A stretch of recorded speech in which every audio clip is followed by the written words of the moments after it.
الحمد لله نحمده ونستعينه ونستغفره ونؤمن به ونتوكل عليه ونعوذ بالله من شرور أنفسنا ومن سيئات أعمالنا من يهده الله فلا مضل له ومن يضلله فلا هادي له ونشهد أن لا إله إلا الله وحده لا شريك له ونشهد أن سيدنا ونبينا ومولانا محمدا عبده ورسوله صلى الله تعالى عليه وعلى آله وصحبه وبارك وسلم تسليما كثيرا كثيرا.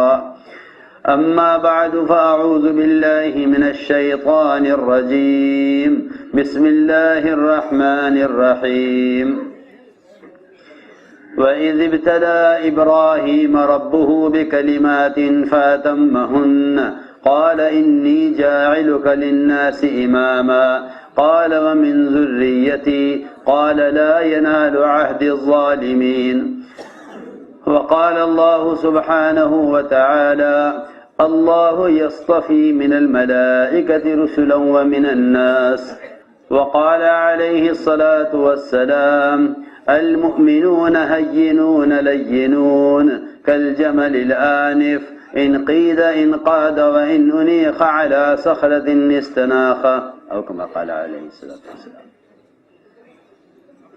میرے محترم دوستو، بزرگوں، عزیزو، دنیا کا ایک دستور ہے اور وہ دستور یہ ہے کہ دنیا کے مختلف کاموں کے لیے لوگوں کا انتخاب کیا جاتا ہے. لوگوں کا انتخاب کیا جاتا ہے دنیا کے مختلف کاموں کے لیے. کسی کو ہوٹل کے لیے، کسی کو کسی کمپنی کے لیے، کسی کو کسی دفتر کے لیے، کسی کو حکومت کے لیے، کسی کو وزارت کے لیے. سب دنیا کے شعبے ہیں.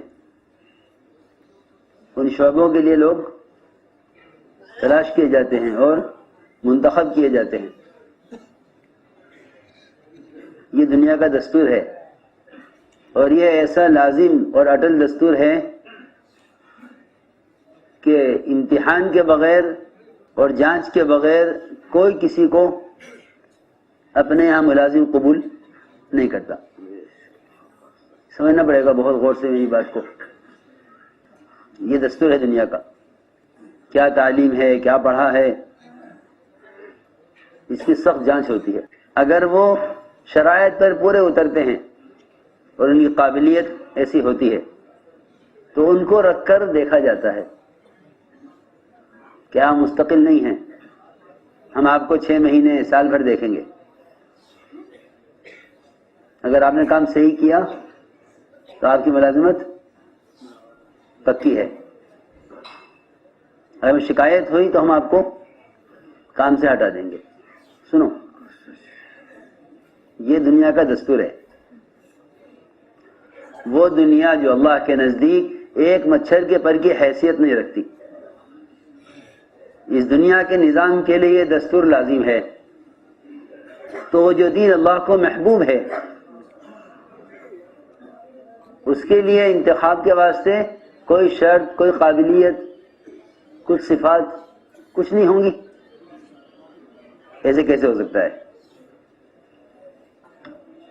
کہ دنیا کے کام کے لیے امتحان بھی ہو، انتخاب بھی ہو، جانچ بھی ہو، ڈگریاں بھی ہوں،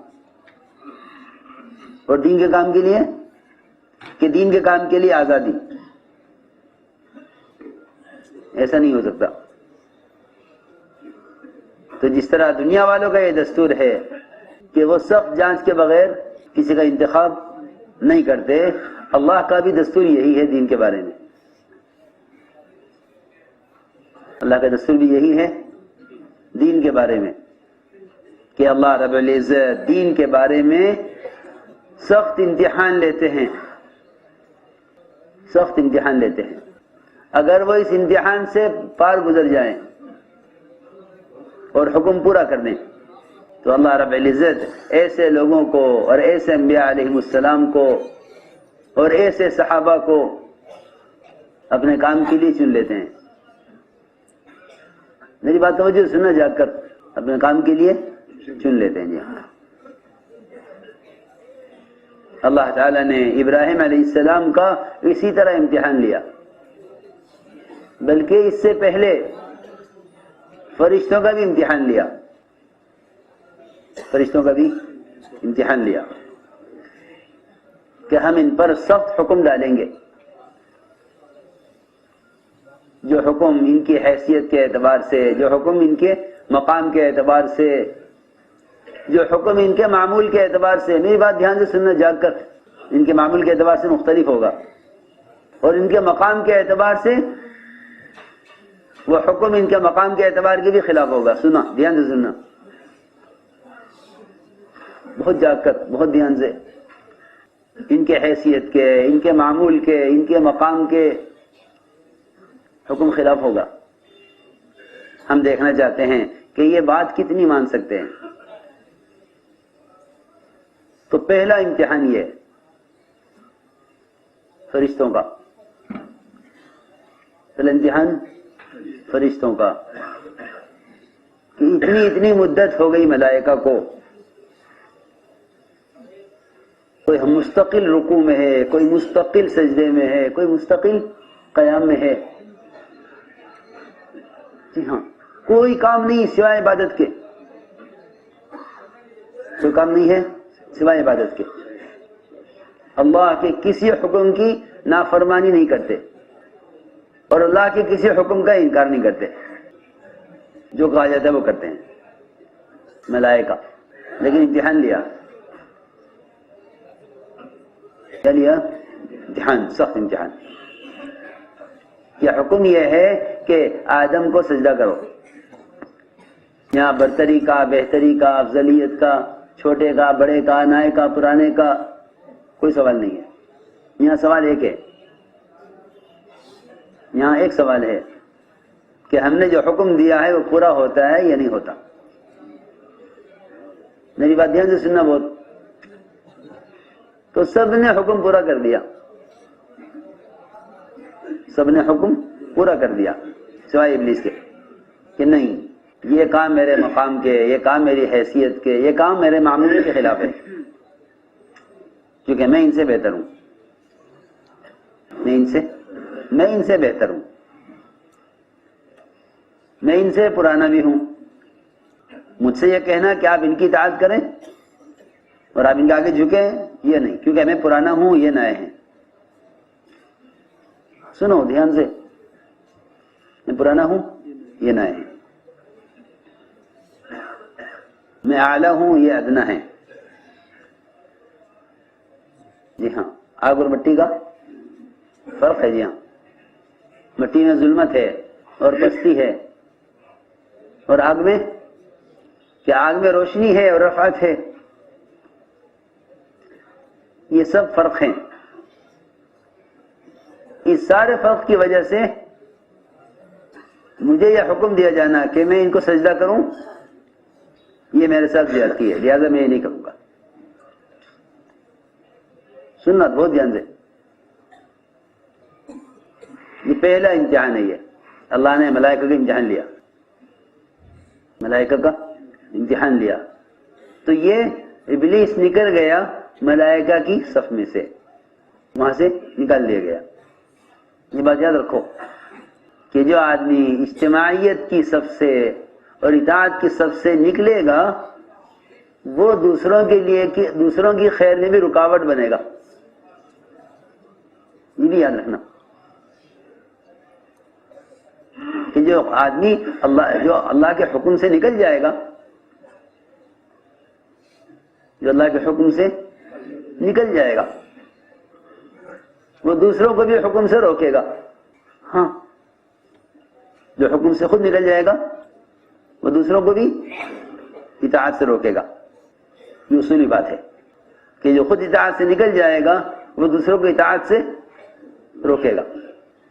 اور شیطان نے قسم کھائی, فَبِعِزَّتِكَ لَأُغْوِيَنَّهُمْ أَجْمَعِينَ, کہ میں تیری قسم کھا کر کہتا ہوں کہ میں انہیں گمراہ کروں گا. ہاں, میں ان کو ان کو گمراہ کروں گا،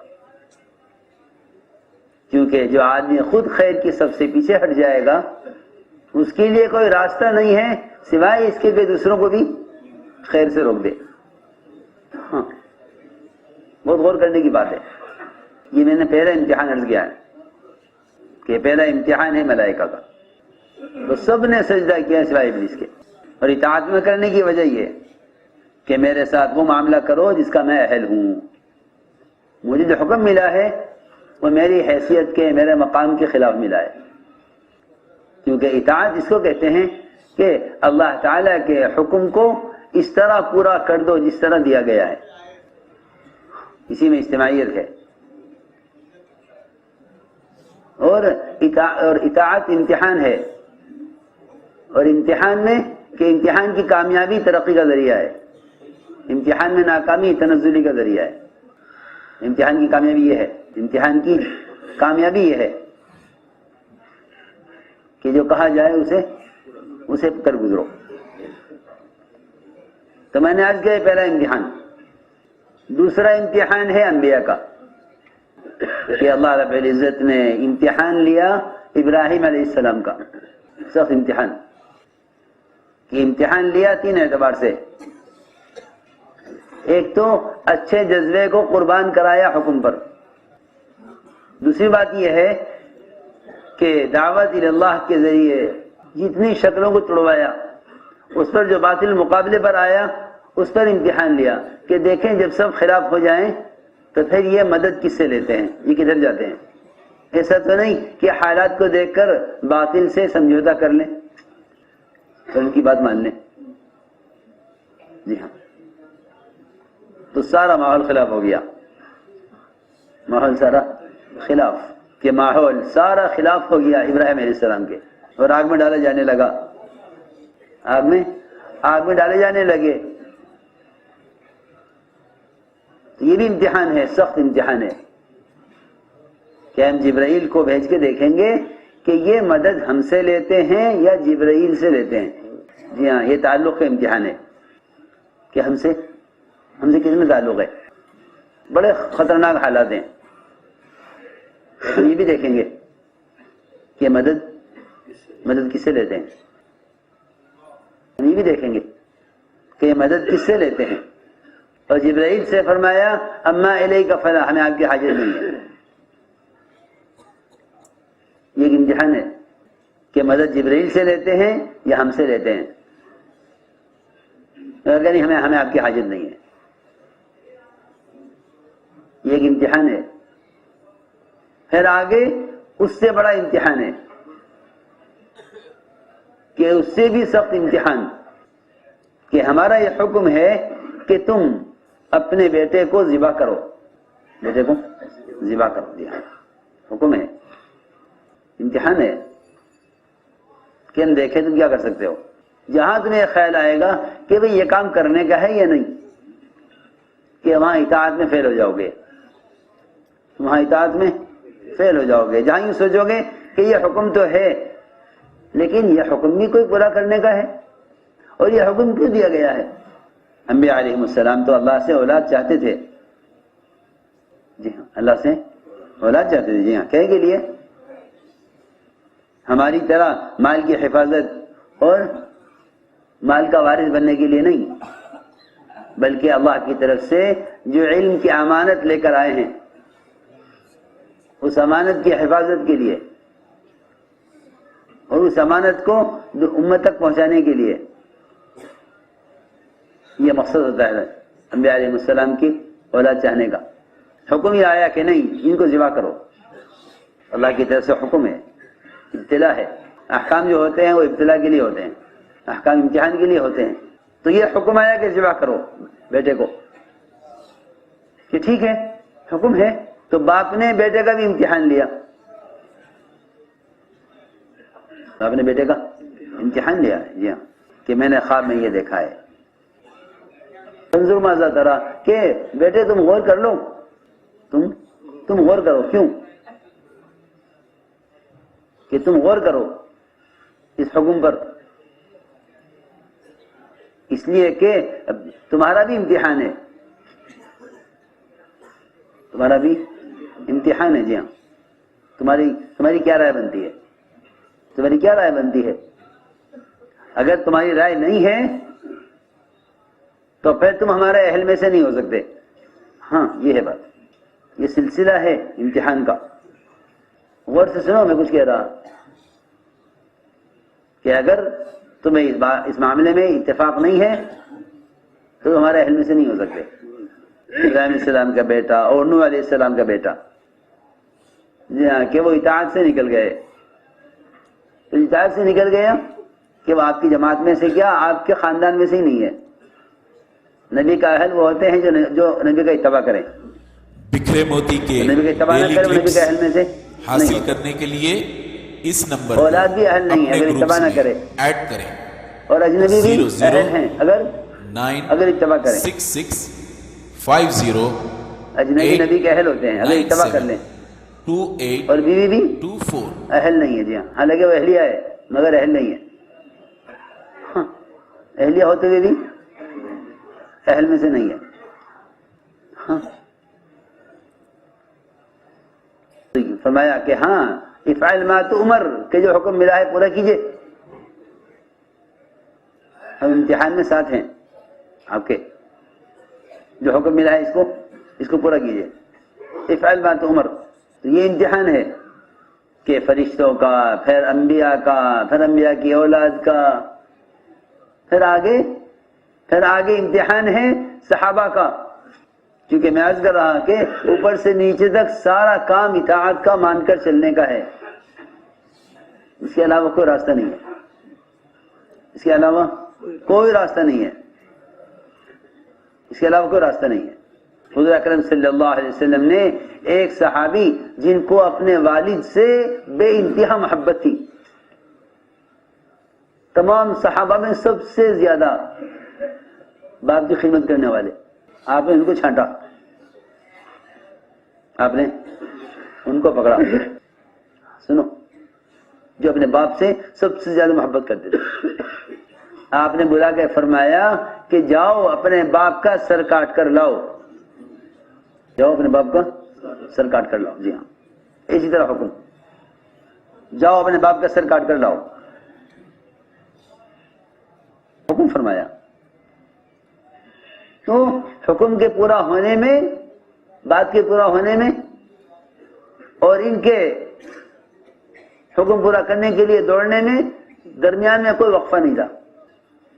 کوئی سوال نہیں کیوں، کیا بات ہو گئی، کیا جرم ہو گیا،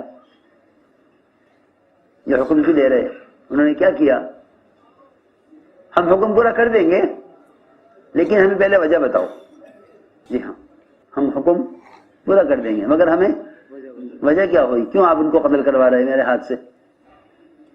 کوئی سوال نہیں کیا صحابی نے اور کوئی تاخیر بھی نہیں کی. اگر میں وجہ پوچھوں تو اطاعت کیا ہوئی، اور اگر میں تاخیر کروں تو اطاعت کیا ہوئی.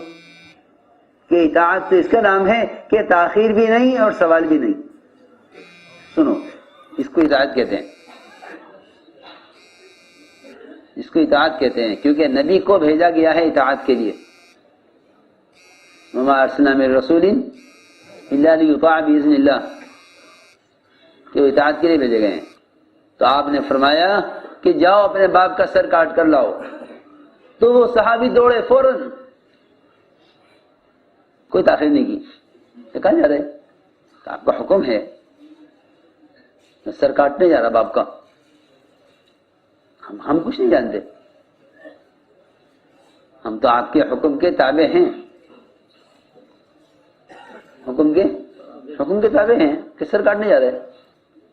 آپ نے فرمایا کہ مجھے قطع رحمی کرنے اور رشتوں کو توڑنے کے لیے نہیں بھیجا گیا ہے، مجھے بھیجا گیا ہے رشتوں کو جوڑنے کے لیے، بتوں کو توڑنے کے لیے. یہ فرمایا صحابی نے، بتوں کو توڑنے کے لیے، رشتوں کو جوڑنے کے لیے.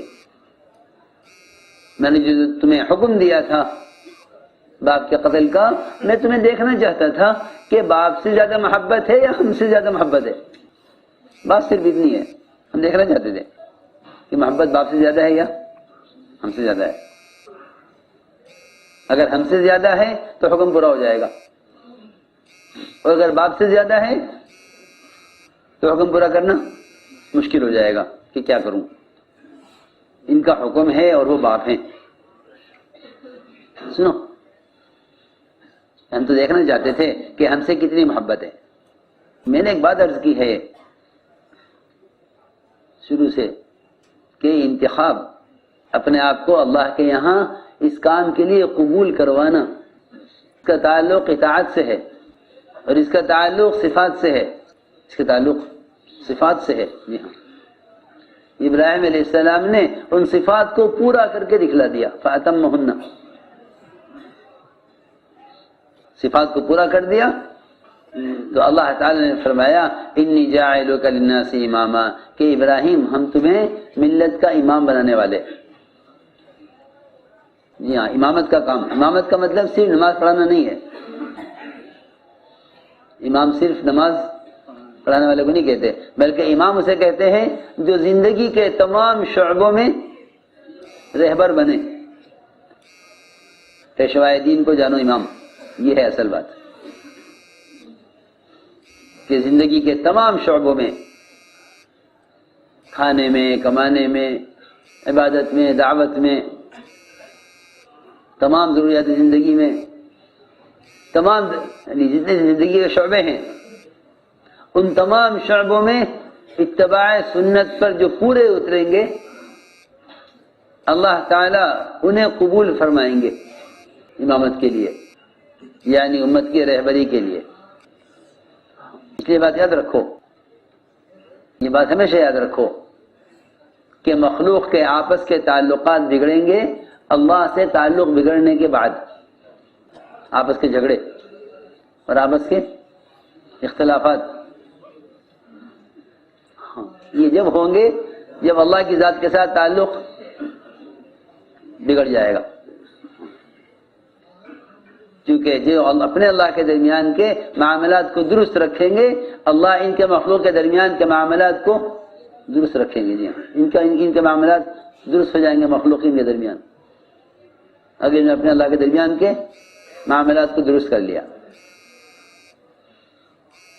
یہ اصل بنیاد ہے، کیونکہ قبولیت کے فیصلے آسمانوں سے ہوتے ہیں۔ نبوت میں اور سیاست میں یہ فرق ہے، نبوت اور سیاست میں یہ فرق ہے۔ جی ہاں، کہ سیاست میں تو قبولیت کی کوشش زمین سے ہوتی ہے اور وہ آسمان تک چڑھتی نہیں ہے، اور نبوت میں کہ اس کے فیصلے آسمان سے ہوتے ہیں، اس کے فیصلے آسمان سے ہوتے ہیں، اعلان آسمان پہ ہوتا ہے کہ فلاں ابن فلاں سے اللہ محبت کرتے ہیں، لوگوں تم بھی اس سے محبت کرو۔ اس کا اعلان آسمانوں سے آسمانوں پر ہوتا رہتا ہے، یہاں تک کہ آسمان دنیا تک اعلان آتا ہے فرشتوں کے ذریعے۔ کہاں تک؟ آسمان دنیا پر۔ پھر روایت میں ہے ثم یوضع له القبول فی الارض، پھر دنیا میں اس کے لیے قبولیت اتار دی جاتی ہے، پھر دنیا میں اس کے لیے قبولیت اتار دی جاتی ہے۔ جی ہاں، اس لیے میں عرض کر رہا ساری بات کا خلاصہ یہ ہے کہ اس کام میں آگے بڑھنے کے لیے، اس کام میں آگے بڑھنے کے لیے ہر ایک کا معاملہ براہ راست اللہ کے ساتھ ہے۔ جی ہاں، حکومتیں بنتی ہیں مخلوق کی حمایت سے، حکومتیں بنتی ہیں مخلوق کی حمایت سے۔ جی ہاں، پبلک کی حمایت، کسے؟ پبلک کی حمایت۔ جی ہاں، سننا میری بات دھیان سے، پبلک کی حمایت سے حکومتیں بنتی ہیں، سن رہے نہیں؟ ہاں، پبلک کی حمایت سے حکومتیں بنتی ہیں، تو ان کو سہارا دیتی ہے پبلک، ان کو پبلک سہارا دیتی ہے، جو سہارا ہٹا دے تو حکومت گر جاتی ہے۔ یہ اصولی بات ہی ہے، آپ دیکھتے ہیں دن رات یہ حکومت گر گئی، وہ حکومت گر، کیا ہوا کہ ان کا ساتھ دینے والوں نے ساتھ چھوڑ دیا۔ سنو دھیان سے، کیوں؟ اس لیے کہ ان میں خود چلنے کی صلاحیت نہیں ہے۔ جنازے کندھوں پر جاتے ہیں، جنازے کندھوں پر جاتے ہیں، حدیث میں ہے جنازہ خود کہتا ہے مجھے آگے بڑھاؤ، مجھے آگے بڑھاؤ۔ کیوں؟ خود کیوں نہیں آگے بڑھتا؟ خود کیوں نہیں آگے بڑھتا؟ کہ چلنے کی استعداد نہیں ہے. وہ لوگ کندھا دیتے ہیں جنازے کو، لوگ جنازے کو کندھا دیتے ہیں. جی ہاں، روایت میں ہے جنازہ کہتا ہے قدمونی قدمونی، مجھے آگے بڑھاؤ مجھے آگے بڑھاؤ. تو خود چلنے کی صلاحیت نہیں ہے، کندھے پر ہے. یہ اٹھائیں گے تو چلے گا، یہ چھوڑ دیں گے تو رہ جائے گا، پکی بات ہے. میں یاد کرنا چاہتا ہوں کہ کسی کی حمایت سے آگے بڑھنا کہ یہ کوئی چلنے کی صلاحیت نہیں ہے، کہ اس کام میں آگے بڑھنے کا تو کوئی راستہ نہیں ہے سوائے اللہ کے تعلق کے. مخلوق کے سہارے یہ جنازے چلیں گے، یا مخلوق کے سہارے اپاہج چلیں گے. جی ہاں، اپاہج ہوتے ہیں، ان کو سہارا چاہیے تو کوئی سہارا دے. ہاں، کوئی سہارا دے. حضور اکرم صلی اللہ علیہ وسلم کے سارے سہارے ٹوٹنے شروع ہوئے، آپ کے سہارے. جی ہاں، غم کا سال مشہور ہے، غم کا سال، کہ جو آپ کا ساتھ دینے والے تھے انہوں نے آپ کا ساتھ چھوڑ دیا، آپ کا ساتھ چھوڑ دیا. جی ہاں، چچا کی حمایت تھی وہ بھی ختم ہو گئی، کیونکہ حق کو سہارے کی ضرورت نہیں ہے. حق کو سہارے کی ضرورت نہیں ہے. سہارے وہ تلاش کرتے ہیں جن میں خود چلنے کی صلاحیت نہیں ہوتی. جی ہاں، تو وہ خود نہیں چلتے، ان کے سہارے چلتے ہیں. وہ خود نہیں چلتے، ان کے سہارے چلتے ہیں، سہاروں سے یہ چلتے ہیں. اس لیے بنیادی بات یہ ہے کہ اپنے آپ کو اللہ کے یہاں قبول کرواؤ.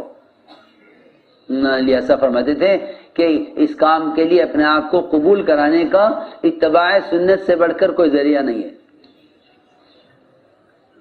کیا اتباع سنت؟ یہ ساری ولایتوں کی چوٹی ہے اتباع سنت.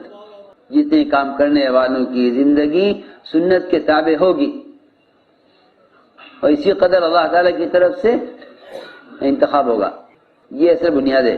اس لیے اللہ تعالیٰ کے یہاں قبولیت کے لیے قابلیت شرط نہیں ہے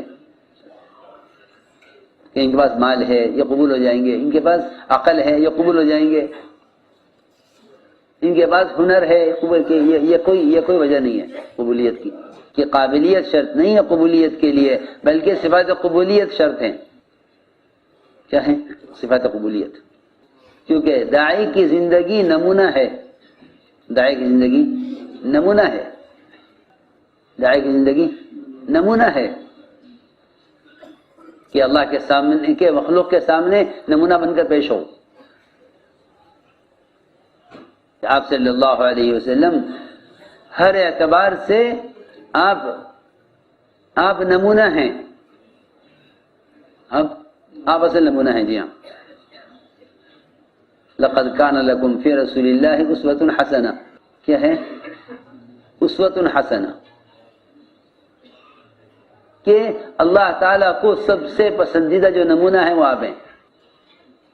سب سے پسندیدہ نمونہ ہے. تو ہر چیز میں، ہر لائن میں اتباع کامل، اتباع سنت یا اتباع سنت، ہر چیز میں 3 لائن سے سنت کے احیاء پر آنا ہوگا. اس کام کو کرنے کے لیے 3 لائن سے سنت کے اتباع پر آنا ہوگا. سب سے پہلی بات یہ ہے کہ سب سے پہلے سنت دعوت پر آؤ.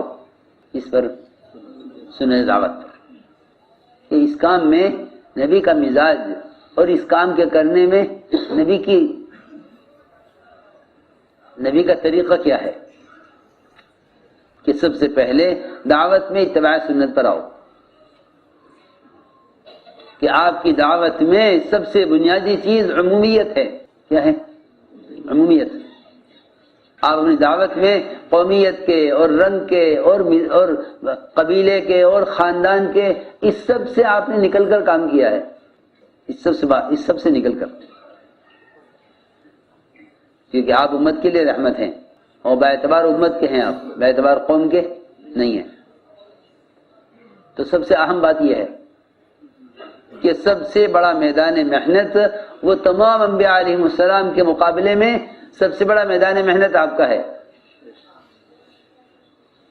سب سے بڑا میدان محنت آپ کا ہے. یہاں کہ سب سے بڑا میدان محنت آپ کا ہے.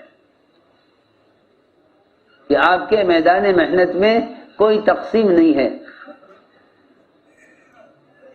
کہ ان پر محنت کریں یا ان پر کریں. آپ کسی انسان کا درجہ اس سے کم نہیں سمجھتے تھے کہ آپ اس کو دعوت دیں.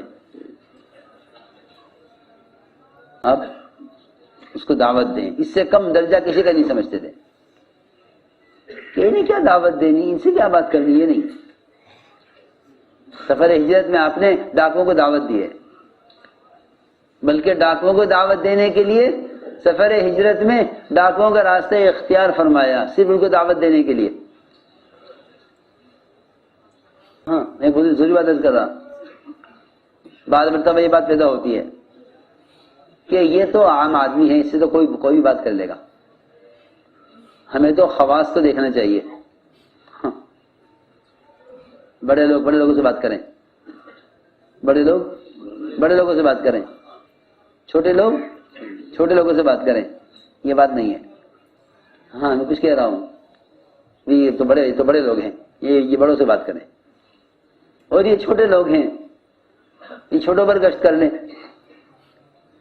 ایسا نہیں تھا، ایسا نہیں تھا.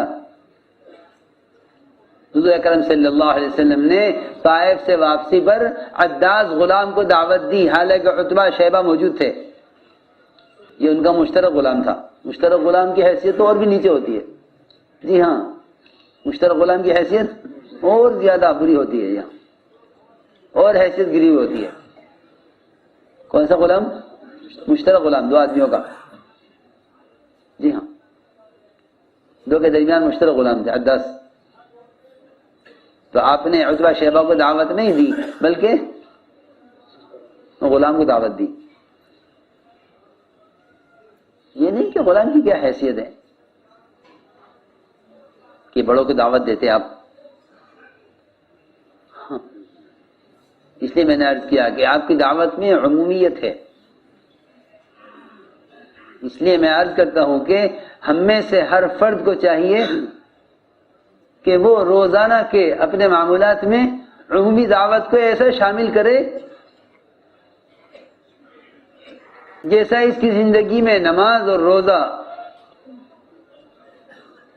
اس کی روحانی غذا کے لیے، اور اس کے معمول میں کھانا پینا اس کی جسمانی غذا کے لیے ضروری ہے. میں موضوعی بات کر رہا کہ اگر عمومی دعوت نہیں دو گے تو فتنوں کا شکار ہو جاؤ گے. ہاں. یہ فرمایا کہ بڑوں کے دروازے، جی ہاں، مالداروں کے اور وزراء کے ان کے دروازے یہ تو فتنوں کے مواقع ہیں. جی ہاں، ابواب الامراء مواقف الفتن، یہ فرمایا کہ یہ فتنوں کے موقع ہیں. بہت ضروری بات کر رہا، عموم میں رہو، عموم میں، اس میں عموم میں رہو، خصوصیت میں نہ جاؤ، عموم میں رہو. یہ نبوت کی شان ہے، عموم میں رہنا. آپ کی دعا ہے اللہم احینی مسکینا وامتنی مسکینا واحشرنی فی زمرۃ المساکین. اے اللہ مجھے مساکین کے ساتھ رکھ اور مساکین کے ساتھ موت دے، اور قیامت میں مساکین کے ساتھ مجھے اٹھا. جی ہاں، بلکہ حدیث قدسی ہے ابغونی فی ضعفائکم، کہ مجھے کسنا پرس لوگوں میں تلاش کرو. اللہ فرما رہے ہیں ابغونی فی ضعفائکم، اللہ فرما رہے ہیں مجھے تلاش کرنا ہے تو کہاں ملوں گا؟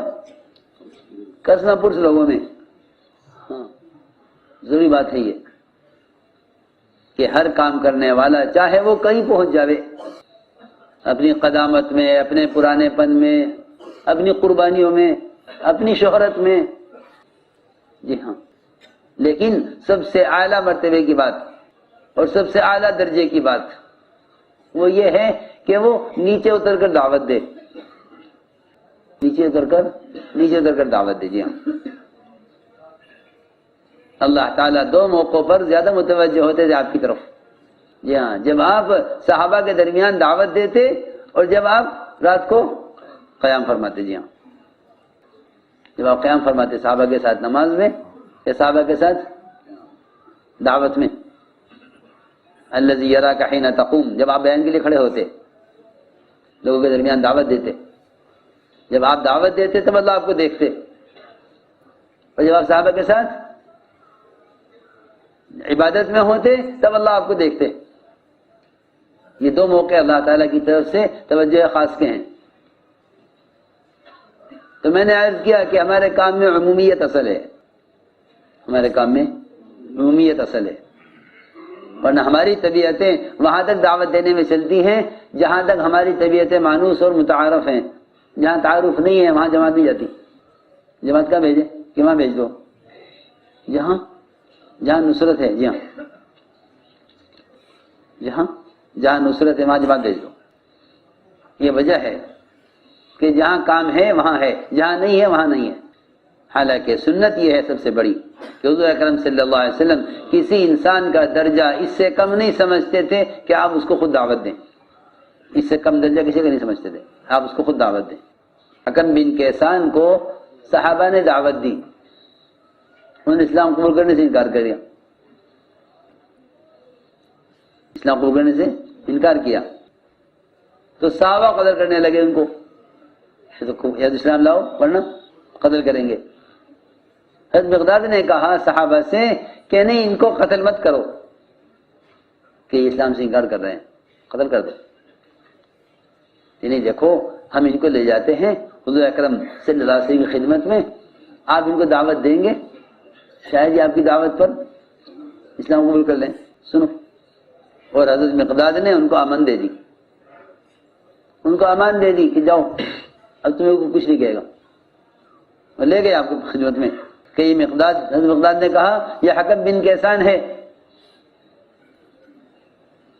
ہم نے اس کو دعوت دی، اسلام سے انکار کرتا ہے، آپ دعوت دیں۔ حضور اکرم صلی اللہ علیہ وسلم ایسے آدمی کو دعوت دینے میں تھک گئے، دیر ہو گئی، جو صحابہ کو اسلام لانے سے انکار کر چکے تھے۔ جی ہاں، یہ نہیں کہیں تمہاری بات نہیں مان رہا تو میرے پاس کیوں لائے؟ ہاں سنو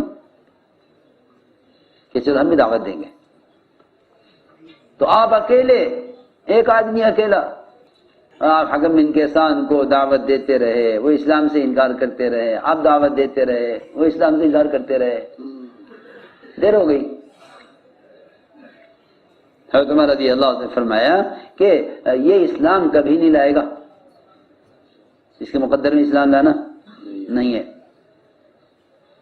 آپ اتنا اپنے آپ کو تھکا رہے ہیں اس کے پیچھے، آپ اسے میرے حوالے کیجئے، آپ اس کو میرے حوالے کیجئے تاکہ میں اسے قتل کروں اور یہ جہنم میں اس کا ٹھکانہ موجود ہے، وہاں پہنچ جائے۔ سنو یہ کہا حضرت عمر نے، حضرت عمر فرماتے ہیں کہ میں نے تو آپ صلی اللہ علیہ وسلم کی تکان کو، کوشش کو دیکھ کر کہا تھا، لیکن آپ نے میری طرف کوئی توجہ نہیں فرمائی، کہ میں تو ڈر گیا کہ عمر تو کیوں بولا تھا، کہ میں تو ڈر گیا، اور مجھے تو اس بات کا فکر ہوا کہ میں کیوں بولا، تو مجھے خیال آیا کہ آپ کی خیر خواہی میں تو کہہ رہا تھا کہ آپ تھکا رہے ایک آدمی کے پیچھے، اور وہ اسلام لانے سے انکار کر رہا۔ اور فرماتے ہیں کہ آپ دعوت دیتے رہے یہاں تک کہ حکم بن کیسان اسلام میں داخل ہو گئے۔ میرے دوستوں، بزرگوں، عزیزوں، کام بیان تقریر کرنا ہی ہے، بلکہ کام تو اپنے آپ کو کھپانے کا ہے۔ اللہ تعالیٰ کو رحم آ جاتا ہے داعی کی کوشش پر، جی ہاں، تو اس کو تو نواز دیتے ہیں اس کی کوشش پر، اور اس کو ہدایت دے دیتے ہیں اس کی محنت پر۔ یہ ہے اللہ کا نظام۔ میں کہ عمر اگر میں تیری بات مان لیتا اور تو اسے قتل کر دیتا تو یہ جہنم میں جاتا۔ دیکھو اللہ نے اس کو، اللہ تعالیٰ نے اس کو بچا لیا جہنم سے، اس کو بچا لیا۔ دیکھو سنو غور سے ادھر دیکھو کہ اللہ نے اس کو جہنم سے بچا لیا۔ میں عرض کر رہا تھا کہ انفرادی دعوت یہ آدمی اپنے مقام سے اتر کر دیتا ہے، اس میں بڑی ترقی ہے، اس میں بڑی ترقی ہے۔ تو آپ صلی اللہ علیہ وسلم کی دعوت کی سب سے بنیادی چیز یہ ہے کہ آپ کی دعوت میں عمومیت ہے، آپ کی دعوت میں عمومیت ہے۔ بہت ضروری بات میں عرض کر رہا، آپ اسے یاد رکھیے گا۔ اس عمومیت کا تقاضا یہ ہے کہ ہمارے اجتماعات بھی مخلوط اور ہماری جماعتیں بھی مخلوط بنیں گی، سب مل جل کر۔ جی ہاں، ڈاکٹروں کی جماعت، انجینئروں کی جماعت، علماء کی جماعت، جی ہاں، یہ بھی نہیں کہ علماء کی جماعت نہیں، خواص کا جوڑ، عوام کا جوڑ نہیں۔ کیوں؟ اس لیے کہ امت کی تربیت اور صفات کا منتقل ہونا وہ آپس میں ملنے سے ہے۔ علماء کو جاہلوں کو ملاؤ تاکہ علماء کی صحبت سے ان میں علم آوے، علماء کے جاہلوں کے درمیان جانے سے انہیں اپنے علم کے مصارف نظر آویں کہ کتنا جہل ہے، ہمارے پاس کتنا علم ہے۔ جی ہاں، یہ مالدار غربا میں جائیں گے، انہیں اپنے مال کے مصارف نظر آویں گے، ان کے اپنے مال کے مصارف نظر آئیں گے۔ جی ہاں، اس لیے ہمارے کام میں طبقاتی جوڑ کا کوئی تصور نہیں ہے۔ میں بہت بار بار کہتا ہوں، ہمارے کام میں طبقاتی جوڑ کا کوئی تصور نہیں ہے۔ امت طبقات میں بٹی ہوئی ہے، امت طبقات میں بٹی ہوئی ہے۔ امت کی خوریزی کا اصل سبب یہ ہے کہ امت کے درمیان کے طبقاتی فرق نے امت کو پھاڑ دیا۔ اس کام کا یہ بنیادی مقصد ہے کہ امت کے درمیان کے طبقاتی فرق ختم ہو، خواص کا جوڑ الگ، عوام کا الگ، کہ اس سے خواص میں جو صفات ہیں اور عوام میں جو صفات ہیں کہ یہ صفات آپس میں منتقل نہیں ہوں گی۔ مولانا الیاس صاحب فرماتے تھے کہ ہمارا تو آپس میں ملنا جلنا اس لیے ہے تاکہ ایک دوسرے کے اندر سے خیر منتقل ہو، دوسرے میں ایک سے دوسرے میں خیر منتقل ہو۔ جی ہاں، مختلف خیر رکھی اللہ نے لوگوں میں، وہ خیر منتقل ہوتی ہے کس سے؟ آپس کے اختلاط سے، کہ نئے لوگوں کی تربیت ہوتی ہے پرانوں کے ذریعے، نئے لوگوں کی تربیت ہوتی ہے پرانوں کے ذریعے۔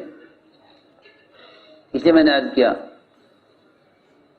کہ ہمارے کام میں طبقاتی جوڑ کا کوئی تصور نہیں ہے۔ یہ مزاج نبوت کی بنیادی چیز ہے کہ آپ نے محنت سے امت بنائی، قوم نہیں بنائی بلکہ امت بنائی ہے۔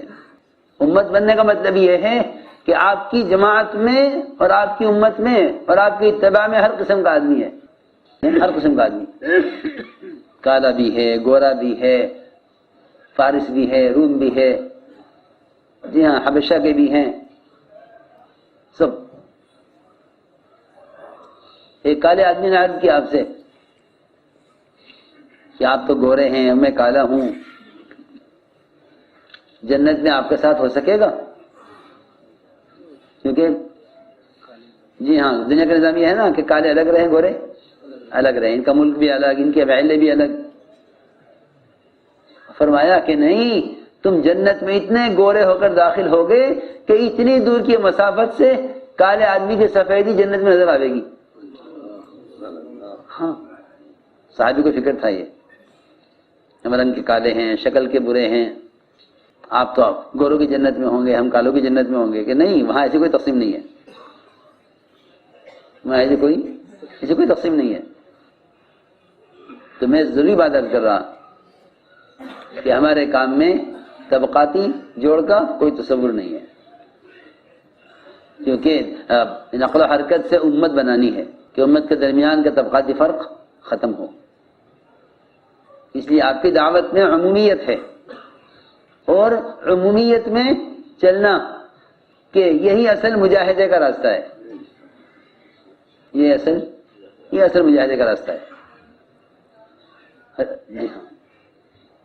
کہ اصل مجاہدے کا راستہ یہ ہے، کیونکہ جہاں جان پہچان ہے وہاں رہنے میں تو استقبال ہوگا، اور جہاں کوئی جاننے والا نہیں ہے کہ وہاں استقبال نہیں ہوگا، وہاں صبر ہوگا۔ جی ہاں، داعی کی ترقی صبر میں ہے۔ جی ہاں، کیونکہ ناگواریوں میں چلنا یہ ترقی کا راستہ ہے، ناگواریوں میں چلنا یہ ترقی کا راستہ ہے، جی ہاں، کہ ناگواریوں میں چلو یہ ترقی کا راستہ ہے، اس میں ناگواریوں میں چلو یہ ترقی کا راستہ ہے۔ یہ حضور اکرم صلی اللہ علیہ وسلم کی زندگی ابتدا سے انتہا تک ناگواریوں کی ہے، ابتدا سے انتہا تک ناگواریوں کی ہے۔ اس لیے کہتے ہیں کہ داعی کے اندر سب سے بنیادی صفت وہ صبر ہے، اس لیے نبیوں سے بکریاں چروائی ہیں، نبیوں سے بکریاں چروائی، کیا بکری چراؤ؟ کیونکہ بکری کے چرانے والے کے اندر سب سے زیادہ تحمل ہوتا ہے، کیا تحمل، کہ برداشت کرو، کیا کرو؟ برداشت، صبر، کہ صبر یہ تو نبوت کی علامات میں سے ہے، اس میں سے ہے نبوت کی علامت میں سے ہے صبر کرنا، صبر کرنا علامات نبوت میں سے ہے، کہ صبر کرنا علامات نبوت میں سے ہے۔ ایک صحابی تھے جو یہود کے بڑے عالم تھے، پھر اسلام لائے، زید بن سعنہ ان کا نام تھا۔ انہوں نے اپنی کتابوں میں حضور اکرم صلی اللہ علیہ وسلم کی صفات اور آپ کا حلیہ مبارک اپنی کتابوں میں پڑھا، پھر آئے آپ کی خدمت میں اور دیکھا، اور دیکھ کر کہا کہ ہاں یہ نہیں ہو سکتے ہیں، لیکن ہم نے اپنی کتابوں میں پڑھا ہے کہ ان کے اندر سب سے زیادہ حلم اور دباری ہوگی، جتنا ان کے ساتھ جہالت سے پیش آیا جائے گا ان کے صبر اور حلم میں اور زیادتی ہوگی، یہ دیکھنا ہے، سنو، اور یہ صفت معلوم ہوگی نہیں جب تک ان کے ساتھ کوئی زیادتی نہ کی جائے، اور زیادتی کرنے کے لیے معاملہ کرنا ضروری ہے، زیادتی کے لیے معاملہ ضروری ہے، جی ہاں، تاکہ ہاتھ اٹھانے کا، زیادتی کرنے کا کوئی موقع تو ملے، ایسے راہ چلتے کسی کو مارنا تو کوئی وجہ نہیں ہے، کوئی وجہ بناؤ۔ یہاں تو اسی فکر میں تھے کہ آپ صلی اللہ علیہ وسلم کو تقاضا تھا ایک جگہ کے مسلمانوں پر مال خرچ کرنے کا، اور مال تھا نہیں کسی کی ضرورت کے لیے، یہ بیٹھے ہوئے تھے، ان کو موقع اچھا لگا، انہوں نے کہا لیجئے میں قرض سونا دیتا ہوں، آپ میں خرچ کر دیجئے اور مجھے اس تاریخ میں اتنی کھجوریں اس کے بدلے میں دے دیجئے۔ یہ معاملہ ہو گیا، یہ معاملہ، یہاں بیٹھ کے سونا مت، بات دھیان سے سنو، یہ معاملہ ہوا کہ ٹھیک ہے اتنی کھجوریں اس تاریخ میں آپ ہمیں دیں گے۔ چنانچہ اس تاریخ کے آنے سے 3 دن پہلے حضور اکرم صلی اللہ علیہ وسلم بقی میں تھے، آپ وہ آئے اور آپ کا گریبان پکڑ کے آپ کو دیوار کے ساتھ دھکا دیا اور سخت لہجے میں آپ سے بات کی، سخت بات کی آپ سے، اور یہ کہا تم قریشیوں کا تو مزاج ٹال مٹول کا ہے، وقت ادا نہیں کرتے، حالانکہ بھی 3 دن باقی تھے، جی ہاں، زیادتی کی آپ کے ساتھ، 3 دن پہلے آپ پر آپ کے گریبان پکڑ کے اپنے حق کا مطالبہ کیا، اور دیکھنا یہ چاہتے تھے، کہ دیکھنا یہ ہے کہ اس زیادتی کے مقابلے میں یہ کیا کرتے ہیں۔ یہ امتحان ہے داعی کا، کہ داعی کا مزاج یہ ہوتا ہے کہ وہ اذیت دینے والوں پر احسان کرے، اذیت دینے والوں پر احسان، جی ہاں، اذیت دینے والوں پر احسان کرو، احسان کرنے والوں پر بوجھ ڈالو، جی ہاں، اس لیے آپ نے انصار کو کچھ نہیں دیا، فتح مکہ کے موقع پر مال آیا، آپ نے انصار کو کچھ نہیں دیا، سارا مال دیا مشرکین کو اور مہاجرین کو، انصار کو کچھ نہیں دیا، جی ہاں، محسنین کو کچھ نہیں دیا، اور ستانے والوں کو اور مکے سے نکالنے والوں کو ایک آدمی کو 100 اونٹ بھی دیے، ایک آدمی کو 100 اونٹ، سنو، کیونکہ امت بنانی ہے، احسان کرنے والوں کو کچھ نہیں دیا اور ستانے والوں کو سب کچھ دے دیا، سنو غور سے، کیونکہ میں عرض کر رہا ہوں کہ احسان کرنے والوں کو نوازنا اور اذیت دینے والوں کو سے مقابلہ کرنا، کہ اس سے امت نہیں بنتی، اس سے امت نہیں بنتی. اس لیے اذیت دینے والوں پر احسان کیا تو یہ اپنے ہو گئے. ہاں، اور جو اپنے تھے ان کو مال نہیں دیا، ان کو کام دیا. ان کو کیا دیا؟ کام. جی ہاں، ان کو کام دیا. کیا کہ جو کام کرنا چاہتے ہیں وہ تو اللہ کو چاہیں گے، اللہ کے رسول کو چاہیں گے. فرمایا یہ کہ انصار اگر تم کام چاہتے ہو تو اللہ کے رسول کو لے جاؤ، اور اگر مال چاہتے ہو تو مال لے لو. کہ نہیں ہمیں مال نہیں چاہیے، ہمیں تو اللہ کے رسول چاہیے. سنو، جی ہاں، اس لیے آپ نے مشرکین کو مال دیا، مشرکین کو مال دیا، اور انصار کو ایک چونی بھی نہیں دی. اتنا مال آیا فتح مکہ کے موقع پر، سارا مال مشرکین کو، مہاجرین کو دیا، طلقاء کو دیا، انصار کو کچھ نہیں دیا. یہ اصول ہے یہ کہ جو تمہارے کام میں ساتھ دیں تمہارا، کہ ان کو تو کام دو. جی ہاں، اور جو تمہیں ستائیں کہ ان کو پر احسان کرو. عمر رضی اللہ عنہ جب دیکھا کہ یہ آپ کے ساتھ زیادتی کر رہے ہیں تو عمر نے تلوار نکالی کہ مجھے اجازت دیجیے میں اس کا قتل کر دوں. آپ نے حضرت عمر کو دبایا. سنو، یہ ہے بات اصل سمجھنے کی کہ اپنے حمایت کرنے والوں کو دباؤ، اپنی حمایت کرنے والوں کو دباؤ. جی ہاں، اور ستانے والوں کو نوازو. فرمایا عمر یہ کیا کیا تم نے؟ اس سے امت بنتی ہے کہ عمر یہ کیا کیا تم نے؟ اس کا کوئی ذکر نہیں کہ اس نے کیا کیا. آپ نے فرمایا کہ عمر اچھا کیا تم نے، وہ بڑی بدتمیزی کر رہا تھا. ہاں، میں سمجھ بہت بڑی بات کر رہا ہوں کہ جو حمایتی ہوتے ہیں نا ایک دوسرے کے، کہ فساد ان سے بڑھتا ہے. حمایتیوں سے، تو میری حمایت کرو، وہ میری حمایت کرے تو ان کی حمایت کرے. جی ہاں، بہت ضروری بات ہے کہ حمایت کرنے والوں کو دباؤ.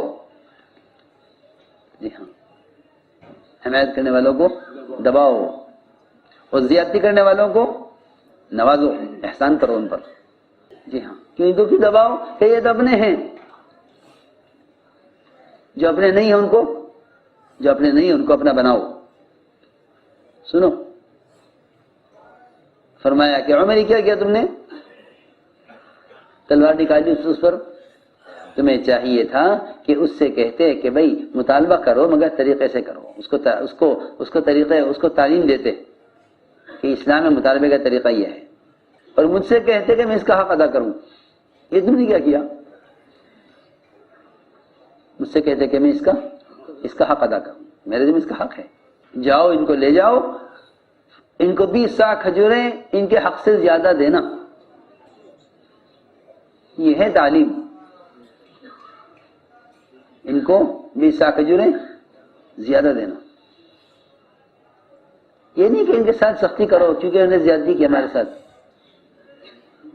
کہ جاؤ ان کو لے جاؤ، ان کو ان کا حق دو، اور 20 سا کھجور ان کو زیادہ دو. اور تمہیں لے گئے، ان کو ان کا حق دیا، 20 سا کھجوریں زیادہ دی. کہ زیادہ کیوں دے رہے ہو؟ میرا تو حق تو پورا ہو گیا. کہ بھائی بات یہ ہے کہ میں نے آپ کو تلوار سے قتل کی دھمکی دی تھی نا، اس لیے مجھے حکم ہے اللہ کے نبی کی طرف سے کہ ان کو 20 سا کھجوریں زیادہ دینا، اس لیے زیادہ دے رہا ہوں. تو آپ اپنے حلم میں اور صبر میں آگے بڑھ گئے، اور سمجھ گئے وہ یہودی عالم کہ ہاں یقیناً یہ اللہ کے نبی ہیں. ورنہ ان کو شبہ تھا، شک تھا اس میں. زیادتی کر کے معلوم کیا، زیادتی کر کے معلوم کیا. تو میں اس لیے عرض کر رہا ہوں کہ صبر و تحمل یہ تو اس راستے میں چلنے کا ایندھن ہے، جیسے گاڑی کا ایندھن ہوتا ہے. کہ صبر کے بغیر اس راستے میں آدمی چل نہیں سکتا. کیوں؟ کہ اگر صبر نہیں کرے گا تو شکایت کر کے پیچھے ہٹ جائے گا. ہاں، صبر نہیں کرے گا تو کیا کرے گا؟ شکایت کر کے پیچھے ہٹ جائے. میرے ساتھ زیادتی ہو رہی ہے، میرے ساتھ زیادتی ہو رہی ہے، کہہ کے پیچھے ہٹ جائے گا. ہاں، اور صبر کرے گا تو کہ صبر کرے گا تو چلے گا. کیوں بھائی؟ جس گاڑی میں تیل نہیں ہو چلے گی یا نہیں چلے گی؟ اور دھکا مارو گے تو کب تک چلے گی؟ کیوں بھائی؟ ہاں کہ چلاؤ بھائی، ان کو دھکا لگاؤ بھائی، ان کو سہارا دو، انہیں چلاؤ.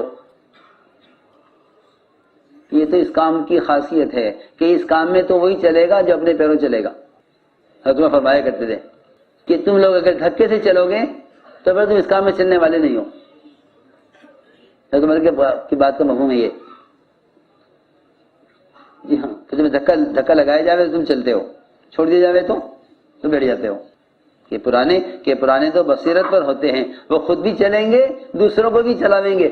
یہ نہیں کہ کوئی ان کو چلاوے، اپنی اپنی ذمہ داری ہے ہر ایک کی. تو میں نے عرض کیا کہ اس کام میں چلنے کا ایندھن وہ صبر ہے. اور صبر کب تک؟ کہ صبر موت تک ہے، 2-4 سال کی بات نہیں ہے. کہ بھائی کب تک صبر کریں؟ کہ صبر تو اس راستے میں چلنے کا ایندھن ہے، جیسے تیل ہوتا ہے گاڑی کا، کہ جب تک اس میں تیل ہے چلے گی. جب صبر ختم ہو جائے گا تو شکایت ان کو کنارے کر دے گی کہ ہمیں شکایت ہے، ہم کام نہیں کریں گے. ابو ذر رضی اللہ تعالیٰ عنہ مسجد میں سوئے ہوئے تھے، تو آپ نے ان کو اٹھایا، فرمایا مسجد میں کیوں سو رہے ہو؟ اس سوال کا مقصد یہ تھا کہ مسجد میں اس لیے ہو کہ تمہارا گھر نہیں ہے. عرض کیا کہ میرا تو کوئی گھر نہیں ہے، مسجد میرا گھر ہے، مسجد میں رہتا ہوں. جتنے بھی آدمی سے باہر سے آئے ہوئے کہ میرا کوئی گھر نہیں ہے، میرا کوئی گھر نہیں ہے، مسجد میں رہتا ہوں.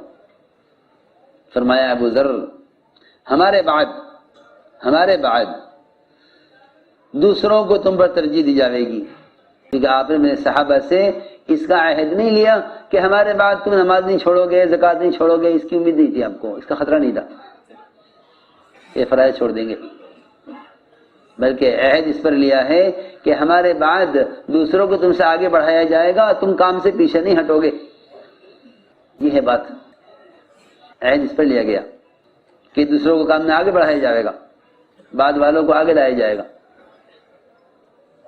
تم کام سے پیچھے نہیں ہٹو گے.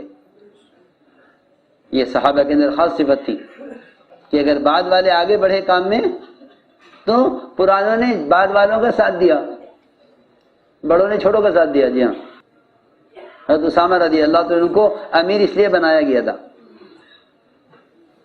شکایت تو کی لوگوں نے کہ ان میں بڑے موجود ہیں، چھوٹے کو امیر کیوں بنایا؟ ابو بکر نے فرمایا کہ نہیں، آپ نے امیر طے کیا ہے، لہذا ہم یہ نہیں دیکھیں گے کہ امیر چھوٹا ہے یا بڑا. ہاں جی ہاں، کیونکہ چھوٹے بڑے کی اطاعت کر لیں یہ تو آسان ہے.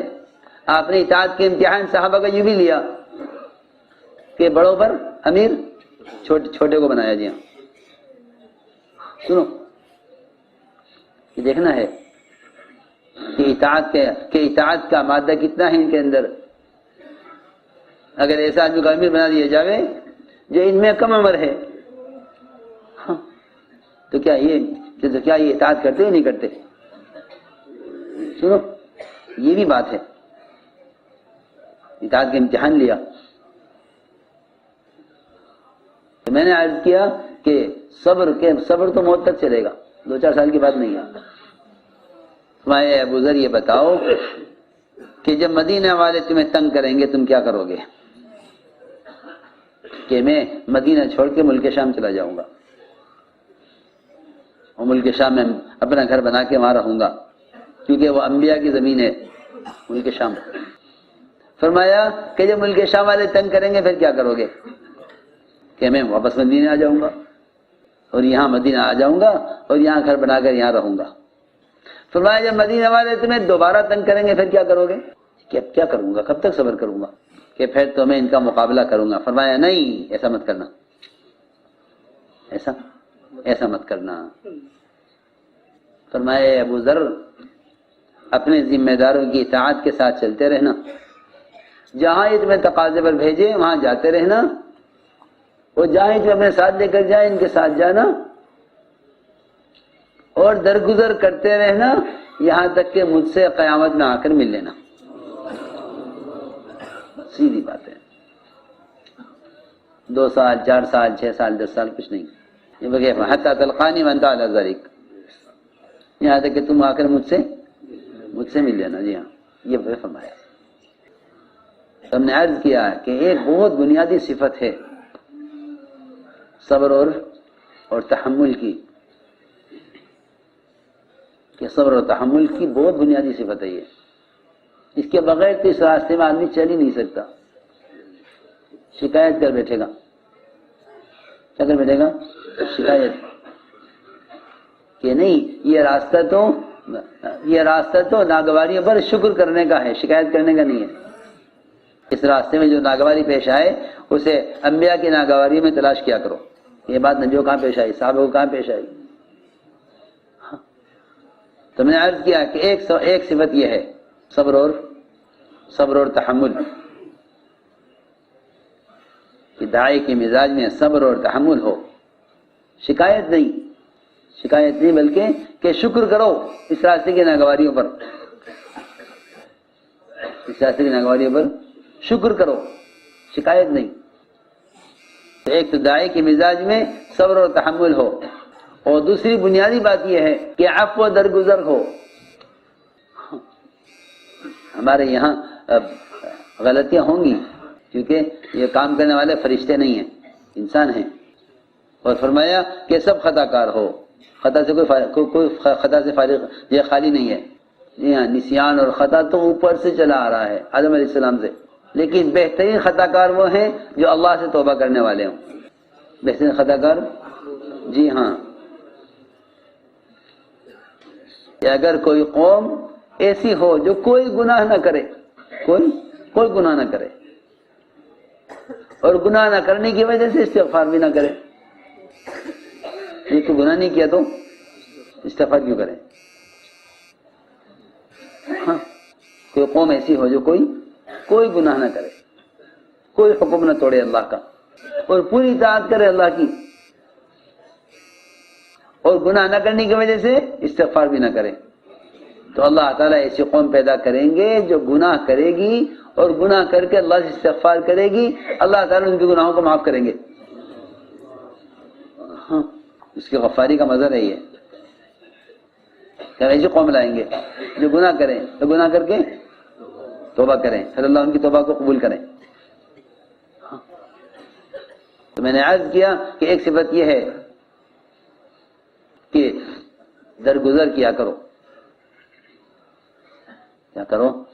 درگزر کرو. اس لیے ہمارا یہاں مواخذہ نہیں ہے کہ غلط کرنے والوں کی پکڑ کرو، کہ نہیں، غلط کرنے والوں سے صحیح بات کا مذاکرہ کرو. مواخذہ نہیں، مذاکرہ ہے کہ بھائی بات یوں ہے، طریقہ یہ ہے. آپ نے سنا رہا تھا صحابہ میں مسجد میں پیشاب کرنے والے کو آپ نے مارا نہیں، ڈانٹا نہیں، کچھ نہیں. یہ مسجد پیشاب کرنے کی جگہ ہے، بلکہ بلا کے فرمایا کہ مسجد تو نماز کے لیے ہے، مسجد نماز کی تلاوت کے لیے ہے. صحابہ سے فرمایا ایک ڈول پانی کا بہا دو. یہ تعلیم دینے کا طریقہ ہے. اس لیے میں نے عرض کیا کہ ساتھیوں سے غلطیاں ہوں گی، کہ ان کی غلطی کی اچھی تعویل کرو، غلطی کی اچھی تعویل کرو، کہ غلطی کی تعویل کرو. ایک صحابی نے آ کے عرض کیا حضور اکرم صلی اللہ علیہ وسلم سے کہ یا رسول اللہ میں نے زنا کر لیا. خود آ کر خبر کی، میں نے زنا کر لیا. فرمایا نہیں، تم نے زنا نہیں کیا، تم نے لڑکی کی طرف دیکھا ہوگا، تم اس کو زنا سمجھ رہے ہوگے. نہیں جاؤ، تم نے زنا نہیں کیا. نہیں جی میں نے زنا کیا ہے. فرمایا نہیں، تم نے بوسہ لیا ہوگا لڑکی کا، تم اس کو زنا سمجھ رہے ہوں گے، تم نے زنا نہیں کیا. جاؤ. تعویل اسے کہتے ہیں، مومن کے فعل کی تعویل. تعویل کا مطلب یہ ہے کہ تم بات کو ایسا گھماؤ کہ مومن کا گناہ ثابت نہ ہو. ہاں یہ تھا مزاج. اب کوشش یہ ہے کہ مومن کا گناہ ثابت ہو جائے کسی طرح، تاکہ مومن کو حقیر سمجھا جاوے. جی ہاں، اب کوشش کی ہے کہ گناہ ثابت ہو. وہ انکار کرے گا، آپ گناہ تھوپیں گے کہ نہیں تم نے ایسا کیا ہے، وہ کہ میں نے ایسا نہیں کیا، کہ نہیں آپ نے ایسا کیا ہے. جی ہاں، مومن کی تحقیر، کہ مومن کو حقیر سمجھنا یا مومن کو ذلیل کرنا، کہ یہ تو بڑی محرومی کا سبب ہے. مولانا علی اعصیٰ کا ملفوظ ہے کہ گناہگار سے گناہگار مسلمان کو عظمت کی نگاہ سے دیکھنے کی مشق کیا کرو. گناہگار سے گناہگار مسلمان کو عظمت کی نگاہ سے دیکھنے کی مشق کیا کرو. گناہگار سے گناہگار مسلمان، کہ اس کو دیکھو عظمت کی نگاہ سے. کیوں کہ صحیح حدیث میں ہے کہ ایک مسلمان کا مقام بیت اللہ سے اونچا ہے. اونچا، جی ہاں، ایک مسلمان کا مقام بیت اللہ سے اونچا. حضور اکرم صلی اللہ علیہ وسلم پیر پھیلا کر نہیں بیٹھتے تھے کسی کے سامنے، حالانکہ آپ اللہ کے نبی ہیں. آپ ٹانگ پھیلا کر بیٹھے ہوئے تھے، صحابی آئے تو آپ نے پیر موڑ لیا، اور صحابہ کے ساتھ بیٹھتے تو آپ کا پیر صحابہ کی مجلس سے آگے بڑھا ہوا نہیں ہوتا تھا. یہ تواضع کی بات ہے. تو کسی مسلمان کو حقیر نہ سمجھو.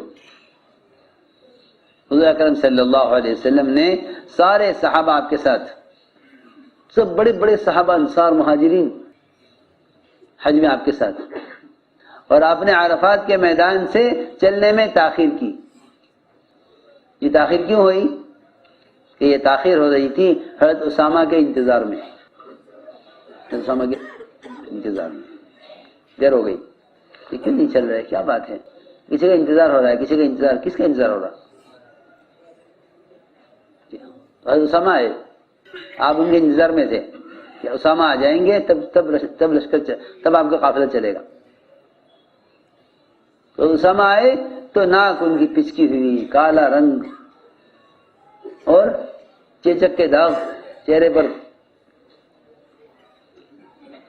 یمن والوں نے کہا لو، اس کی وجہ سے سارے بڑوں کو روکا گیا. اس کی وجہ سے، جی ہاں، کیا حیثیت ہے ان کی کہ ان کی وجہ سے تاخیر ہوئی ہے؟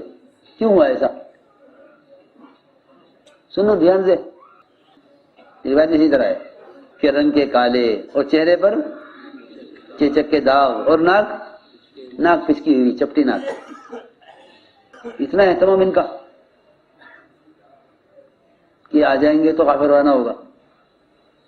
کیوں کیا؟ ایسا کیوں ہوا کہ ایک ایسے آدمی کی وجہ سے بڑے بڑے لوگ انتظار کر رہے ہیں.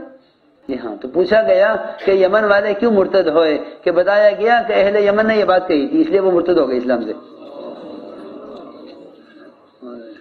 سنو، حافظ صاحب پڑھتے نہیں اب شوق سے اور غور سے، سب کچھ جمع کیا ہوا ہے اس میں. نہیں پڑھتے حافظ صاحب، ہمارا مجمع نہیں پڑھتا، بالکل نہیں. مجمع تو دور کی بات ہے، عملہ بھی نہیں پڑھتا. ورنہ سارا تربیت کا علم جمع کیا حضرت نے چھانٹ کر کہ کام کرنے والوں کو کیا باتیں پیش آئیں گی. تحقیر مسلمان کی. حضور اکرم صلی اللہ علیہ وسلم کے سامنے جب چور کا ہاتھ کاٹا گیا تو آپ روئے کہ کیوں رو رہے؟ کہ کیوں نہ روؤں کہ میرے امتی کا ہاتھ کٹ رہا؟ ہاں، میں کیوں نہ روؤں؟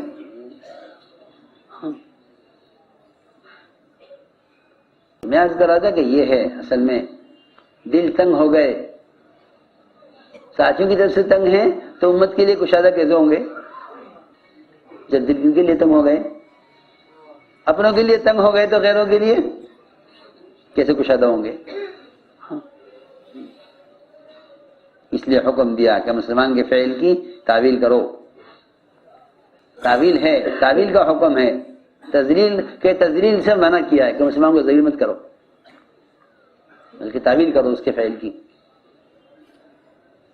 حضرت علی رضی اللہ عنہ چور لایا گیا. اوکے، کیا چرایا؟ کہ اونٹ چرایا. اونٹ موجود، چرایا ہوا اونٹ موجود. کیا چرایا؟ کہ اونٹ چرایا.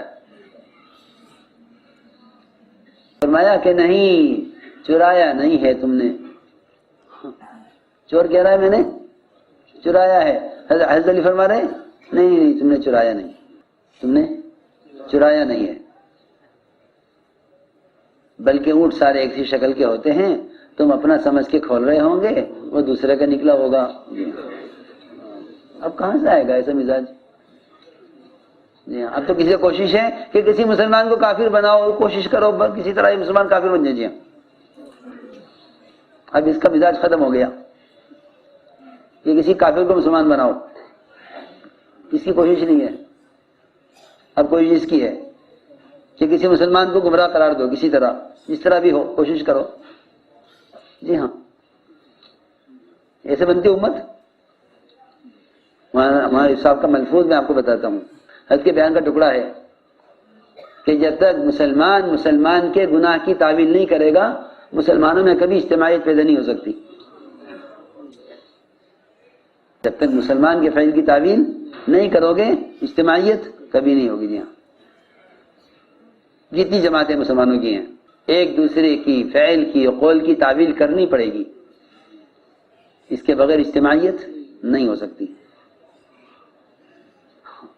اس کے بغیر اجتماعیت نہیں ہو سکتی. مسلمان کے فعل کی تعویل کرنی پڑے گی، ورنہ فاسق خبر لے کر آئے گا اور سننے والے فیصلہ کر دیں گے. جی ہاں، وہ قرآن نے صاف کھول کے کہہ دیا.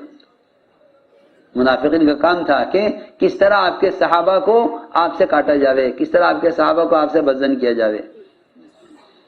تو آپ نے آدمی بھیجا اپنا کہ جاؤ فلاں سے زکوٰۃ وصول کر کے لاؤ.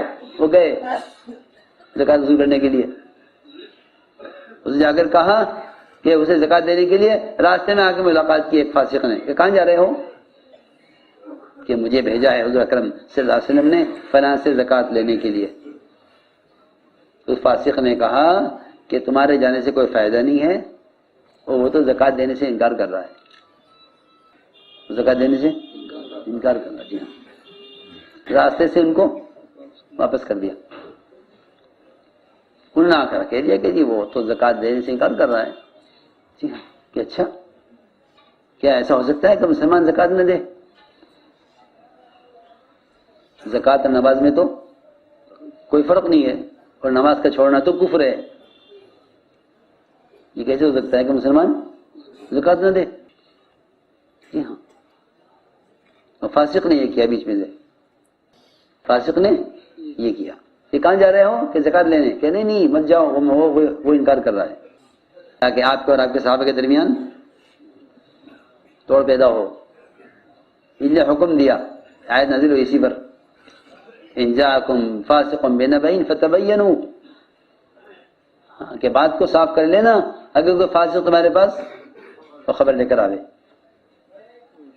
ایسا نہ ہو کہ تم کوئی قدم اٹھا بیٹھو اور پھر تم شرمندہ ہو اور ندامت میں پڑو. جی ہاں، یہ بات ہے. تو تحقیق کا حکم جب فاسق خبر لاوے. اس لیے تحقیق کرو تاکہ فاسق کا فسق صاف ہو جاوے، ظاہر ہو جاوے.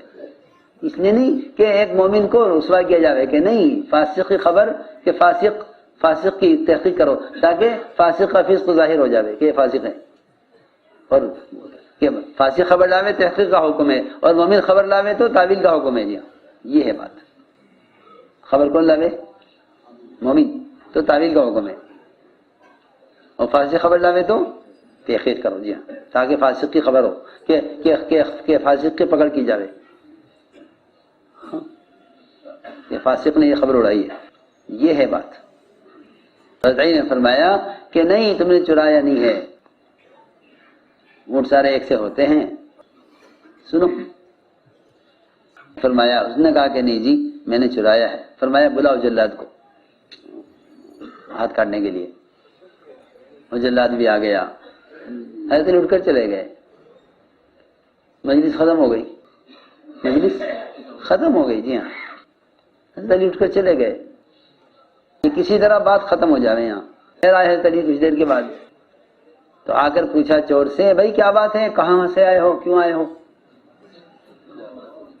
پچھلی بات کا کوئی ذکر نہیں. پچھلی بات کا کوئی ذکر نہیں. جی ہاں، یہاں تو شورا ہی چلتی رہے گی، یہاں ایک آدمی کے بارے میں مشورے ہوتے رہیں گے، جی ہاں کام کرنے والے ساتھی کے بارے میں. وہاں ایک عام آدمی بیچارہ، ایک عام آدمی اٹھ کر چلے گئے. تھوڑی دیر کے بعد آگے پوچھا کیوں آئے ہو بھائی، کیا بات ہے، کہ تم نے چوری کی ہے؟ کہ نہیں میں نے چوری نہیں کی. کہ جاؤ چھٹی، ختم ہو گئی بات، جاؤ. لوگوں نے کہا بھی نہیں کیا ہوا. اس نے اقرار کیا، آپ نے جلاد کو بلایا، ہاتھ کاٹنے کا انتظام کیا، پھر آپ اٹھ کے چلے گئے. حضرت نے فرمایا کہ ہم نے اس کو پکڑا تھا اس کے اقرار کی وجہ سے، چھوڑ دیا اس کے انکار کی وجہ سے. وہ انکار کر رہا کہ میں نے ایسے نہیں کیا. جی ہاں، مسلمانوں کو اس طرح رہنا سکھلایا گیا تھا. مسلمانوں کو اس طرح رہنا سکھلایا گیا تھا کہ تم ایک عام مسلمان کے لیے یہ اہتمام اور یہ مقام رکھو اس کا. جی ہاں، تب باطل مرعوب ہوگا کہ ان کی آپس کی اجتماعیت یہ ہے. یہ تھی بات. اب یہ مزاج ختم ہو گیا. جی ہاں، عوام تو عوام، اچھوں کے اندر بھی یہ ظرف اور یہ مزاج نہیں ہے. جی ہاں، ایک دوسرے کو ذلیل کرنا، ایک دوسرے کو حقیر سمجھنا، یہ کیوں ہوتا ہے؟ یہ ہوتا ہے اپنے کو آگے بڑھانے کے لیے. جی ہاں، میں اسکول کے کہہ رہا ہوں کہ آگے بڑھنے کے لیے آدمی یہ کرتا ہے.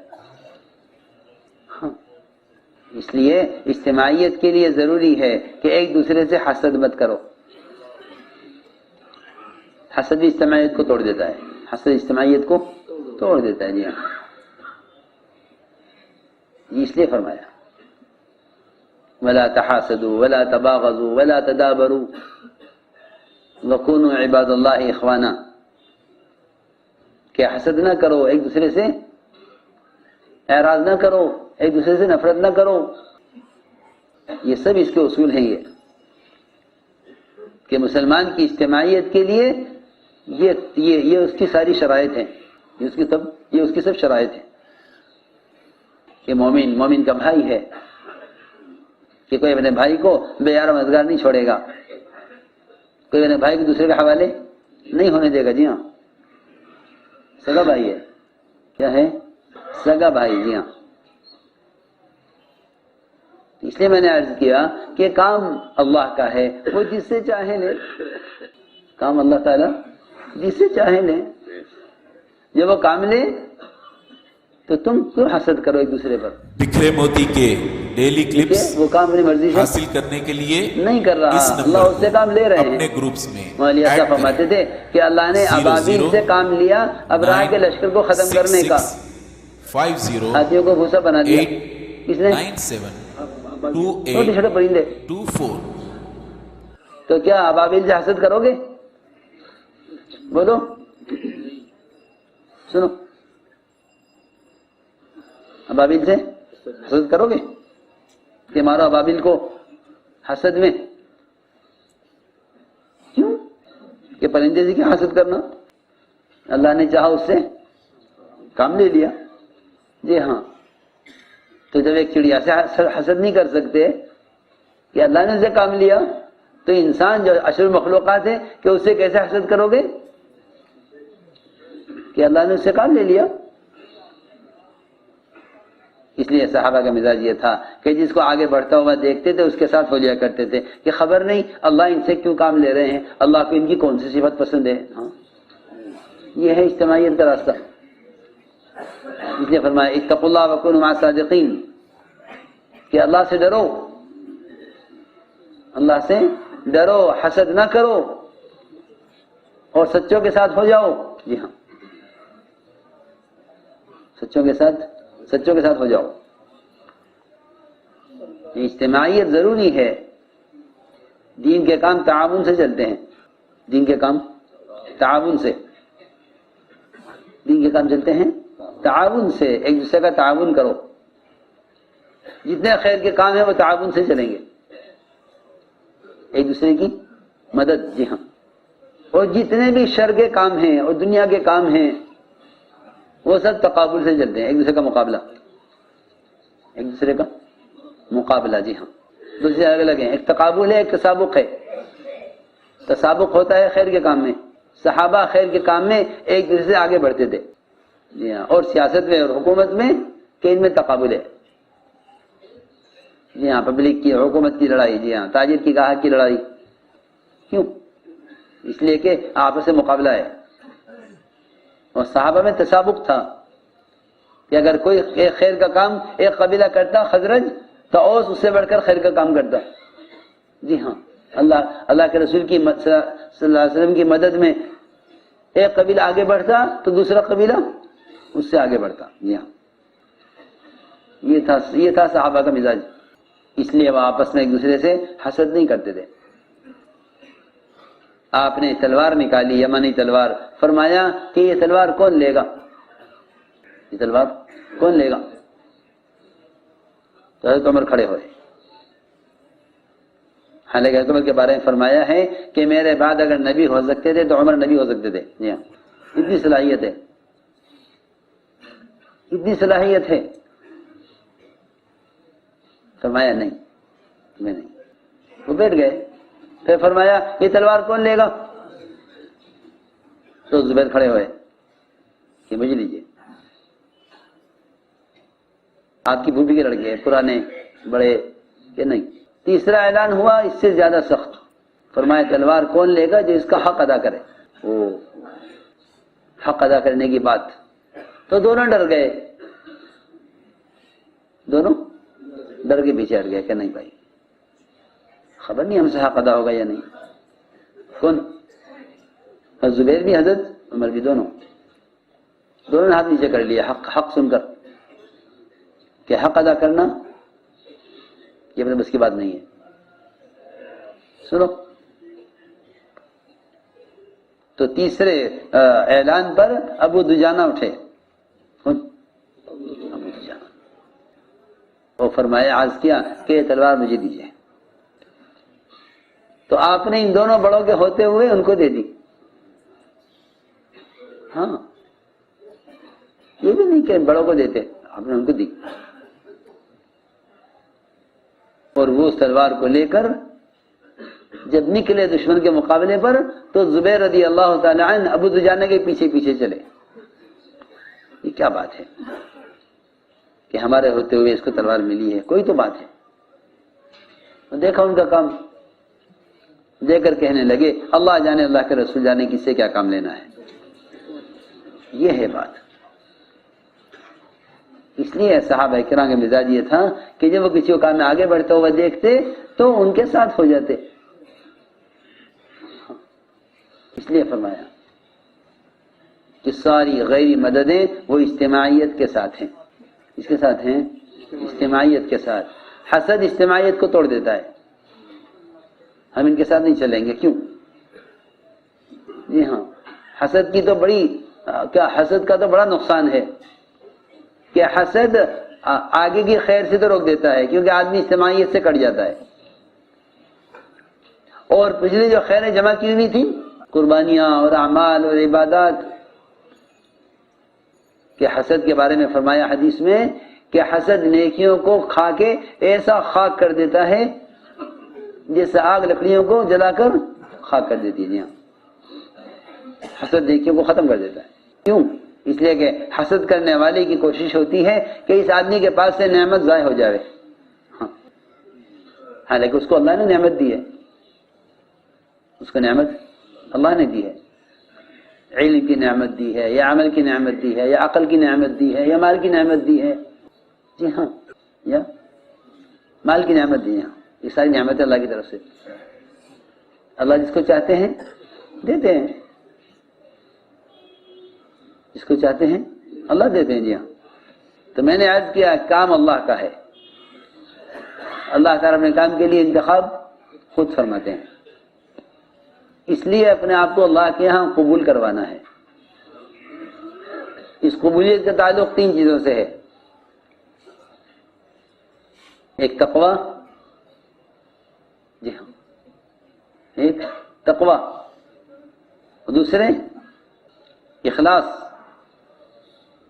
اور تیسرے قربانیاں۔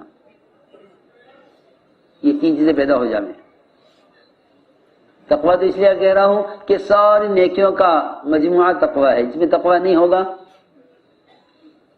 جس میں تقویٰ نہیں ہوگا وہ بے خوف ہو جائے گا. جو بے خوف ہو جائے گا اس کے لیے کسی خیانت کے کرنے میں اور کسی چیز کے چھوڑنے میں اسے کوئی پریشانی نہیں ہے.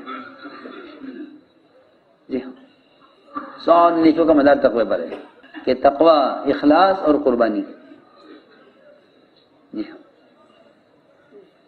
تقویٰ، اخلاص اور قربانی. کہ تقویٰ تو آدمی کے اندر ڈر پیدا کرے گا، اور ڈرنے والا، ڈر کر چلنے والا، کہ ڈر کر چلنے والا وہ ہمیشہ ہوشیار رہے گا.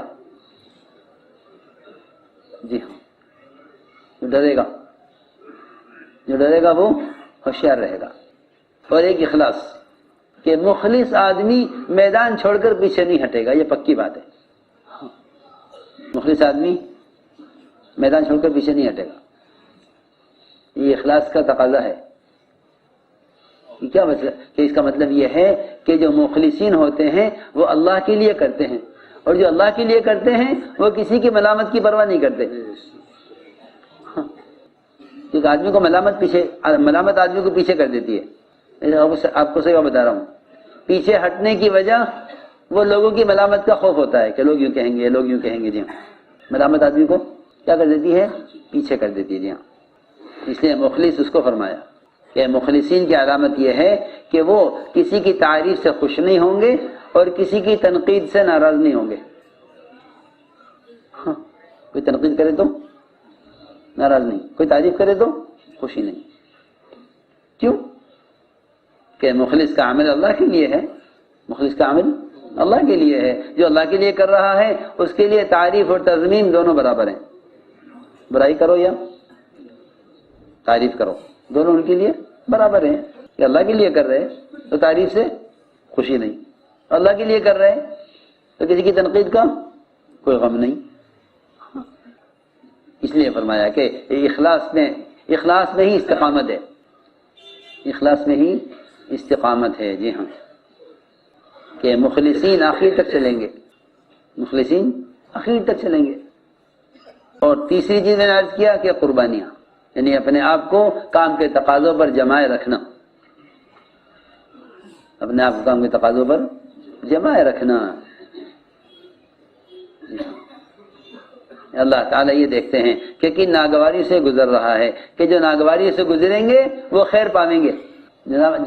جو ناگواری سے گزریں گے وہ خیر پائیں گے، اور جو ناگواری سے انکار کر دیں گے تو وہ خیر سے محروم ہو جائیں گے. یہ سیدھی بات ہے. میں تو شروع سے عرض کر رہا ہوں کہ سارا کام اطاعت کا ہے اور ناگواریوں کو برداشت کرنے کا ہے. اس لیے میرے دوستوں عزیزوں، اپنی طبیعتوں کو ہمیں اس پر لانا ہے. ہاں، کیونکہ یہ کام کے اصول ہیں اور یہ ضابطے ہیں. جس طرح دنیا کے ضابطے نہیں بدلتے تو دین کے ضابطے کیسے بدل جائیں گے؟ اس لیے کام میں آگے بڑھنے کا تعلق وہ مخلوق سے تعلقات پر نہیں ہے، وہ اللہ کے تعلق پر ہے. وہ اللہ کے تعلق پر ہے کہ اپنے آپ کو اللہ کے ہاں کام کے لیے قبول کروا لو. اپنے آپ کو اللہ کے ہاں کام کے لیے قبول کروا لو. یہ ہے راستہ آگے بڑھنے کا. اس کے لیے ارادے فرماؤ، نیتیں فرماؤ. انشاءاللہ خود اپنی ذات سے کرنا بھی ہے اور ساری امت تک کو اس پر لانا بھی ہے. استقامت کے لیے اخلاص اور استخلاص ضروری ہے. اس کے لیے ہمتیں کر کے فرماؤ.